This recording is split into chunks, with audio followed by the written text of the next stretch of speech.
Hello বন্ধুরা, good morning সবাইকে। কেমন আছেন সবাই? আশা করছি যে যেখান থেকে আজকের আমার এই ব্লগটা দেখছেন সবাই ভালো আছেন, সুস্থ আছেন এবং স্বাভাবিক আছেন। আমরাও ঠাকুরের আশীর্বাদে সবাই বেশ ভালো আছি। একেবারে সকাল থেকে আমি আপনাদের সঙ্গে আমার আজকের এই ব্লগটা শেয়ার করতে যাচ্ছি। আশা করব এই ব্লগটা আপনাদের ভালো লাগবে। সকালবেলা একেবারে একটা নতুন দিন, নতুন সকাল নিয়ে আপনাদের সামনে হাজির হয়ে গেছি। তো ঘুম থেকে ওঠার পরে ঠাকুর প্রণাম সেজে নিয়ে প্রথমে আগে এক গ্লাস জল খেয়ে একটু এনার্জিটা বাড়িয়ে নিচ্ছি। আর এই যে জলটা এতটা পরিমাণে ঠান্ডা, আমার দাঁত দুটো যেন মনে হয় কনকনে হয়ে এই মনে হয় দাঁতটা পড়ে যাবে। জলটা বাইরে ছিল বলে বাইরের জন্য বেশি ঠান্ডা হয়ে গেছে। ঘরের মধ্যে যে জলটা থাকে, মানে রাত্রেবেলা ঘুমানোর সময় যে জলটা নিয়ে ঘুমাই, ওটাতে অতটা ঠান্ডা হয় না।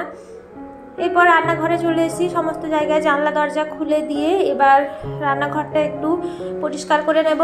কালকে রাত্রে পরিষ্কার করে ঘুমিয়েছিলাম, কিন্তু তবুও মনে হচ্ছে যেন একটু ওই রুটি করার পরে আটার গুঁড়োগুলো পড়ে থাকে না, ওগুলো মনে হচ্ছে একটু পড়ে আছে। ওগুলোকে একটু পরিষ্কার করে নিয়ে এখানে এই যে গ্রিলটা খুলে দেব। সকালবেলা উঠে প্রায় প্রত্যেক দিন সকালে এটাই আমার কাজ থাকে, গ্রিলটা খুলে দিয়ে বাইরের একটু দেখা কোথায় কি হয়েছে না হয়েছে, তারপরে ঘরদোর সমস্ত একেবারে ভালো করে ঝাঁট দিয়ে পরিষ্কার করে নিই। একেবারে উপর থেকে ঝাঁট দিয়ে এসছি, উপরটা ঝাঁট দেওয়া হয়ে গেছে, এবার নিচটাও ভালো করে ঝাঁট দিয়ে নেব।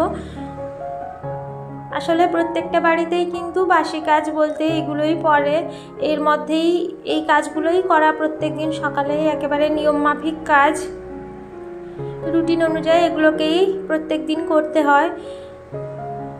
আর এই যে কৌটোটার মধ্যেই আমি ময়লাগুলোকে ভরে রাখি, কারণ এদিক সেদিক ফেললে আবার যেখানে ফেলবো সেই জায়গাটাই নোংরা হবে।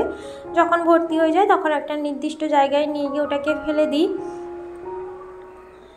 সকালবেলা এতটাই ঠান্ডা পড়েছে আর চারিদিকটা কুয়াশায় যেন ভরে গেছে, তো সেই জন্য একেবারে চাদরটা মুড়ি দিয়েই চলে এসেছি। আমার আবার একটু সোয়েটারে অ্যালার্জি আছে, আমার সোয়েটার পরতে ভালো লাগে না, সেই জন্য চাদরটাই আমার বেশ ভালো লাগে।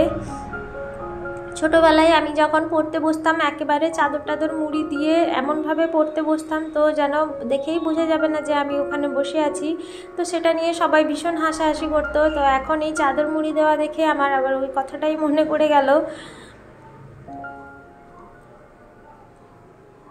রাস্তার পাশে বাড়ি হওয়ার জন্য প্রত্যেক দিন কিন্তু দুবেলা করে ঝাড় দেওয়া সত্ত্বেও প্রচুর পরিমাণে ধুলো হয়ে যায়। আর ছোট্ট বাচ্চা থাকলে তো একটু ঘরদোর বেশি করে পরিষ্কার পরিচ্ছন্ন করে রাখতে হয়, নাহলে ও যখন খেলনা নিয়ে খেলে বেড়ায় আবার ওগুলো নিয়ে কখন হয়তো মুখে ঢুকিয়ে দেয়, সেই জন্য সবসময় একটু ভালো করে পরিষ্কার পরিচ্ছন্ন করে রাখার চেষ্টা করি। ঘরটা ঝাড় দেওয়া হয়ে গেছে, এবার এই সামনের সিঁড়িটার বাইরে উঠোনটা একটু জল দিয়ে ধুয়ে দেবো। তার কারণ হচ্ছে বাইরেরটা আমাদের প্রাচীর ছিল আগে, রাস্তার কাজের জন্য একটু প্রাচীরটা ভেঙে দেওয়া হয়েছে, তো সেই জন্য সামনে একটু প্রাচীর মানে গ্রিল দেওয়া থাকলেও আশেপাশে কোথা দিয়ে যেন কুকুর বিড়াল সব চলে আসে। সকালবেলা হলে হয়তো এখানে ঘুমিয়েও থাকতে পারে, হাঁটাচলা করে, আর এখানে পা দিয়ে আমি আবার ঘরের মধ্যে যাব, সেই জন্য সকালবেলা উঠে এটাকে একটু ভালো করে ধুয়ে দিই চারিদিকটা। ঘরের সমস্ত কাজকর্ম করা হয়ে গেছে, এবার অনেকটাই বেলা হয়ে গেছে। স্নান টান করে একেবারে ঠাকুর পুজো দিয়ে ঘরের আর যা যা সমস্ত কাজকর্মগুলো ছিল সেগুলো শেষ করে একেবারে চলে এসেছি রান্নাঘরে। তো আজকে একটু বানাবো মূলো শাক। মূলো শাকের জন্য এখানে শাকটা কেটে নিয়েছি, এবার শাকটা একটু সেদ্ধ করে নেব লবণ দিয়ে। আর এদিকে বানাবো সয়াবিন আলুর তরকারি, সেই জন্য সয়াবিনটাকে একটু জলে প্রথমে ভিজিয়ে রাখবো, তারপরে ওই জলটা দিয়ে সেদ্ধ করে নেব।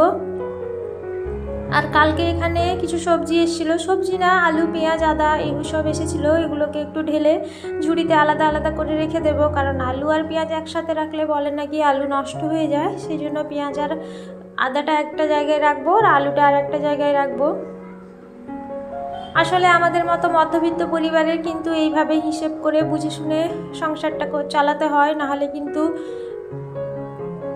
খুবই অসুবিধায় পড়তে হয়।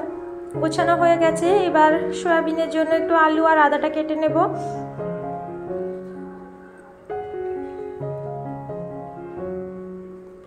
রান্না করার আগে এই সমস্ত কিছু গুছিয়ে রান্না করাটা কিন্তু খুবই চাপের। গুছানো থাকলে আর রান্না করতে তেমন কোনো অসুবিধা হয় না, আজকে যেহেতু নিরামিষ রান্না আছে সেই জন্য তেমন কোনো চাপও নেই। মাছ টাছ থাকলে একটু দেরি হয় বটে, কিন্তু নিরামিষ দিনে তেমন কোনো চাপ থাকে না। এদিকে আলু কাটতে কাটতে আমার এদিকে শাকটা সেদ্ধ হয়ে গেছে। শাকটা নামিয়ে এবার ওই কড়াইতে আমি সয়াবিনটা সেদ্ধ করতে বসিয়ে দেব। তারপর এদিকে সয়াবিনের জন্য একটা মশলা বানিয়ে নেব। আদা, টমেটো, নুন, লঙ্কার গুঁড়ো, হলুদ গুঁড়ো, জিরে গুঁড়ো, ধনে গুঁড়ো সমস্ত কিছু দিয়েই একেবারে পেস্টটা বানিয়ে নেব। সয়াবিনটাও আমার এদিকে সেদ্ধ হয়ে গেছে। একটু নুন দিয়ে দিচ্ছি, তাহলে বেশ ভালো সেদ্ধ হয় সয়াবিনটা, খেতেও বেশ নরম হয়। সয়াবিনটা সেদ্ধ হয়ে গেছে, মশলাটাও পেস্ট করে নিয়েছি। এবার সয়াবিনটা বসিয়ে দেব। না, আগে একটু শাকটা ভেজে নিই, তারপরে লাস্টে সয়াবিনটা বানাবো। তো এখানে কড়াইয়ের মধ্যে যেহেতু আজকে নিরামিষ, ওই জন্য পেঁয়াজ টিয়াজ হবে না, ওই জন্য ডালটা একটু করে নিচ্ছি। কারণ শুকনো শুকনো তো খাওয়া যায় না, শুধু সয়াবিন তো আর একেবারে ঝোল থাকলে ভালো লাগে না, একটু কষা কষা করতে হবে, ওই জন্য একটু ডাল করে নিচ্ছি। আর এদিকে শাকটাও ভেজে নেব। তেলের মধ্যে পাঁচফোড়ন আর কাঁচা লঙ্কা দিয়ে দিয়েছি, তার মধ্যে এবার শাকটা দিয়ে দেব। শাকটা একটু ভালো করে নেড়ে চেড়ে রসটা একটু শুকিয়ে এলে ওর মধ্যে সামান্য একটু মিষ্টি দিতেও পারেন, আবার নাও দিতে পারেন। একটু হলুদ গুঁড়ো দিয়ে দিয়েছি, তাহলে এই শাকের যে কালারটা একটু ভালো হবে। শাকটা হয়ে গেছে, এবার শাকটা নামিয়ে নেব। এবার সয়াবিনটা বসাবো। সয়াবিনটা একটু সরষের তেল দিয়ে করছি। আর নিরামিষ দিনের রান্না কিন্তু আমার 1 ঘন্টার মধ্যেই শেষ হয়ে যায়। সয়াবিনের জন্য আলুটা আগে একটু ভেজে নিচ্ছি। আলুটা একটু ভেজে নিলে আগের থেকে বেশ সুবিধা হয়, রান্নাটার টেস্টটা ভালো হয়। আর আলুটা সেদ্ধও তাড়াতাড়ি হয়ে যায়, আর ভাঙেও না ঝোলের মধ্যে দিলে। তো বন্ধুরা, আমি আপনাদের কাছে অনুরোধ জানাচ্ছি, আপনাদের যদি আমার ভিডিওটা ভালো লেগে থাকে তাহলে অবশ্যই আমার চ্যানেলটিকে সাবস্ক্রাইব করে আমার পাশে থাকবেন। আর যারা যারা এখনও পর্যন্ত আমার চ্যানেলটি সাবস্ক্রাইব করেননি তাদেরকেও অনুরোধ জানাবো, প্লিজ আমার চ্যানেলটি সাবস্ক্রাইব করে আমার পাশে থাকুন। কারণ আপনাদের ছাড়া আমি কিন্তু একটা পাও এগোতে পারবো না। আপনারা এইভাবেই আমার পাশে থাকুন এবং আমাকে সাপোর্ট করে যান। আর যারা যারা এখনও পর্যন্ত আমার চ্যানেলটিকে অলরেডি সাবস্ক্রাইব করে ফেলেছেন তাদের প্রত্যেককেই আমি জানাবো অসংখ্য ধন্যবাদ আমার পাশে থাকার জন্য, আমার সাথে থাকার জন্য। আর এদিকে সয়াবিনটা হতে হতে আমি একটু জুস বের করে নিচ্ছি। এখানে মুসম্বি, আপেল, আঙুর দিয়ে একটা জুস বানিয়ে নেবো। এটা বাবাকে দেবো, আর ছেলে একটু খাবে, ও তো খেতেই চায় না। দেখি আজকে দিয়ে একটু যদি খেতে চায়। এই মেশিনটাতে কিন্তু জুসটা বানালে বেশ সুবিধা হয়, খুব তাড়াতাড়ি জুস বেরিয়ে যায়। আর এটা আমার ছেলে ফেলে এর অবস্থা রাখেনি তেমন। এইটাই হচ্ছে ওর খেলার জিনিস। দুনিয়ার সব জিনিসপত্র এনে এর মধ্যে ঢুকিয়ে দিয়ে ওর জুস বের করার চেষ্টা করে। যাই হোক, জুসটা রেডি হয়ে গেছে। মশলাটা এবার আলুটাও ভাজা হয়ে গেছে। সয়াবিনের ওই আলুর মধ্যে মশলাটা দিয়েই কষিয়ে নেব একেবারে।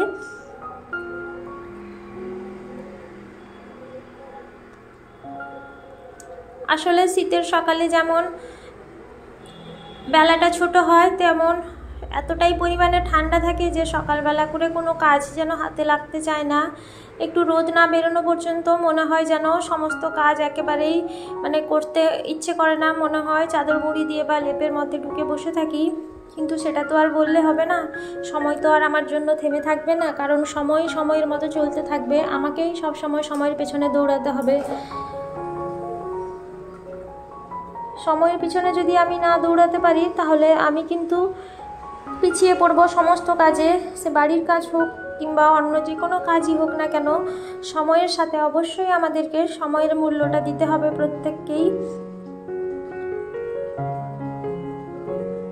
তো এখানে সয়াবিনটা হয়ে গেছে, একটু জল দিয়ে দিচ্ছি যাতে একটু আলুগুলো আর একটু সেদ্ধ হয়ে যায়। 80% মতো সেদ্ধ হয়ে গেছে, আর একটু সেদ্ধ করার জন্য একটু জল দিয়ে দিচ্ছি। আর এখন দেখছি বেলাটা যাতে একটু বড় হয়েছে, আগেকার মতো একেবারেই যাতে 4:30 বাজলেই মনে হতো এই সন্ধে নেমে এসে, সেরকম আর নেই, মনে হয় একটু বেলাটা বড় হয়েছে।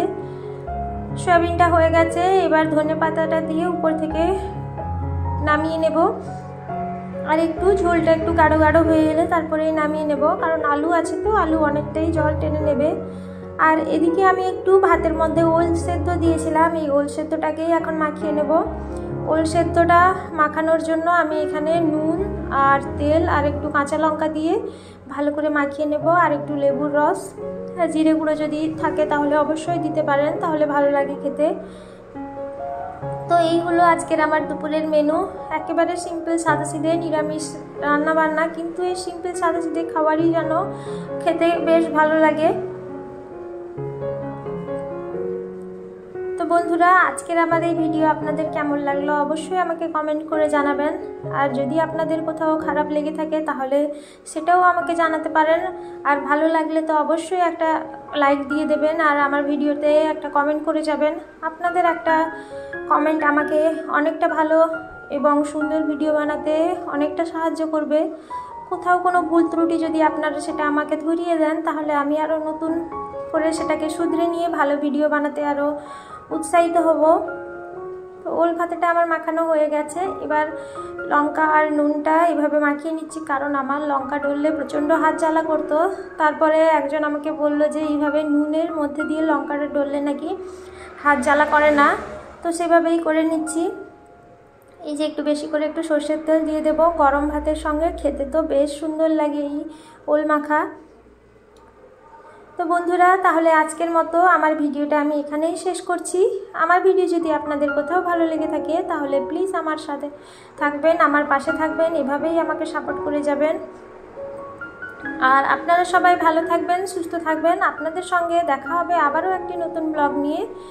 সবাই যে যেখান থেকে আমার ব্লগটা দেখছেন সবাই আশা করব সুস্থ এবং ভালো থাকবেন। ধন্যবাদ।